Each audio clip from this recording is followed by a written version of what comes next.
ಬಯಲು ಸೀಮೆಯಲ್ಲಿ ಬಿಸಿಲಿನ ತಾಪಕ್ಕೆ ಹೈರಾಣಾದ ಜನತೆಗೆ ಮಳೆರಾಯ ಕರುಣೆ ತೋರಿ ಮಳೆ ಸುರಿಸಿದ್ದಾನೆ.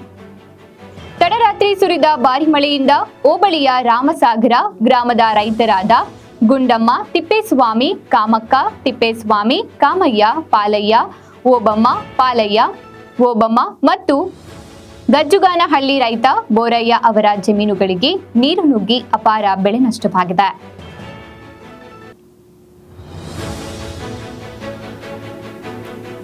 ಇದೇ ವೇಳೆ ಗ್ರಾಮದ ರೈತ ತಿಪ್ಪೇಸ್ವಾಮಿ ಮಾತನಾಡಿ, ರಾಮಸಾಗರ ಗ್ರಾಮದಲ್ಲಿ ತಡರಾತ್ರಿ ಸುರಿದ ಭಾರಿ ಮಳೆಗೆ ಗ್ರಾಮದ ರೈತರ ಜಮೀನುಗಳಿಗೆ ನೀರು ನುಗ್ಗಿ ಈರುಳ್ಳಿ, ಮೆಕ್ಕೆಜೋಳ ಸೇರಿದಂತೆ ಸಂಪೂರ್ಣವಾಗಿ ನೆಲಕಚ್ಚಿದೆ. ಅಪಾರ ಬೆಳೆ ನಷ್ಟ ಆಗಿದೆ.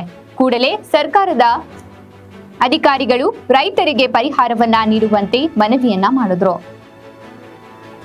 ಇನ್ನು ಗ್ರಾಮ ಲೆಕ್ಕಾಧಿಕಾರಿ ಶಂಕರ್ ಮಾತನಾಡಿದ್ರು. ರಾಮಸಾಗರ ಗ್ರಾಮದಲ್ಲಿ ಶುಕ್ರವಾರ ತಡರಾತ್ರಿ ಮಳೆಗೆ ಸುಮಾರು 10 ಎಕರೆ 5 ಗುಂಟೆ ಈರುಳ್ಳಿ, 2 ಎಕರೆ 10 ಗುಂಟೆ ಮೆಕ್ಕೆಜೋಳ ಸಂಪೂರ್ಣವಾಗಿ ಬೆಳೆ ನಷ್ಟವಾಗಿದೆ. ರೈತರು ಜಮೀನುಗಳಿಗೆ ಭೇಟಿ ನೀಡಿ ಪರಿಶೀಲನೆ ನಡೆಸಿದ್ದೇವೆ. ಸರ್ಕಾರದಿಂದ ರೈತರಿಗೆ ಪರಿಹಾರ ವ್ಯವಸ್ಥೆಯನ್ನ ಕಲ್ಪಿಸಲಾಗುವುದು ಎಂದರು. ಇದೇ ಸಂದರ್ಭದಲ್ಲಿ ರೈತರಾದ ಕಾಮಯ್ಯ, ತಿಪ್ಪೇಸ್ವಾಮಿ, ಓಬಮ್ಮ, ಜಯಣ್ಣ, ಗಜ್ಜುಗಾನಹಳ್ಳಿ ಬೋರಯ್ಯ, ಗ್ರಾಮ ಸಹಾಯಕ ತಿಪ್ಪೇಶ್ ಇದ್ರು.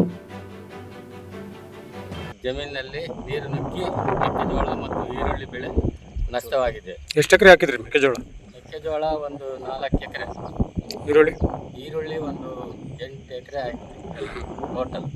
ಅದೆಲ್ಲ ಕೊಚ್ಚಿಕೊಂಡು ಹೋಗಿದೆ, ಎಲ್ಲ ನೀರು ಆವೃತವಾಗಿದೆ.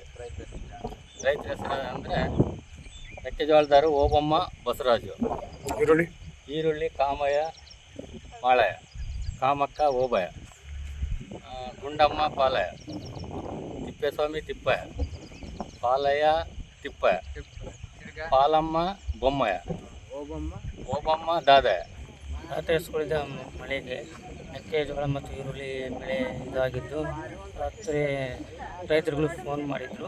ಅದಕ್ಕೆ ತಡೆಯ ಪರಿಶೀಲನೆ ಮಾಡಿ ಸುಮಾರು ಒಂದು 3 ಲಕ್ಷದ ಅಂದಾಜು ನಷ್ಟ ಆಗಿರುತ್ತದೆ ಎಂದು ಗುರುತಿಸಿ